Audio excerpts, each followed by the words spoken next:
कधी कधी आपल्याला आपल्याच नजरेत कळत नाही की खरंच कुणीतरी सच्चा माणूस आपल्या आयुष्यात आहे. तुम्ही खरंच खूप लकी आहात जर तुमच्या आयुष्यात इमोशनल, खुलेपणाने बोलणारा, व्यक्त होणारा कुणी व्यक्ती असेल.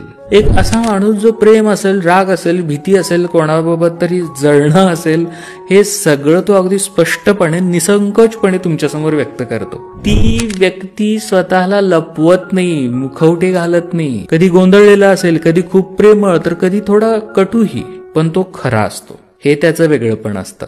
पण आपली चूक कुठे होते माहितीये का? आपण अशा लोकांना समजून घेत नाही. आपल्याला वाटतं हे खूप बोलतात, नेहमी काही ना काही इमोशन्स मध्ये असतात, ड्रामा करतात आणि आपण हळूहळू त्यांच्यापासून लांब जायला लागतो. पण नंतर कळतं आपण गमावलं ते प्रामाणिकपण होतं. आणि जवळ कोणाला ठेवतो आपण? जे फक्त गोड गोड बोलतात, हसतात, परफेक्ट वागतात, पण तुमच्या मागे जाऊन तुमच्या चुका, तुमच्याच फिलिंग्स इतरांसमोर उघड करतात. अशा लोकांना आपण सभ्य समजतो आणि जे खरं बोलतात त्यांना प्रॉब्लेमॅटिक समजून जातो. खरं ना तर तेच असतं जिथं माणूस स्वतःला लपवत नाही, जिथे फक्त गोड बोलणं नाही पण खरी साथ असते. अशा खऱ्या, भावुक, थोड्याशा असुरक्षित पण प्रामाणिक माणसांना जपा, कारण असे लोक दरवेळी भेटत नाहीत आणि एकदा गेले तर परतही येत नाही.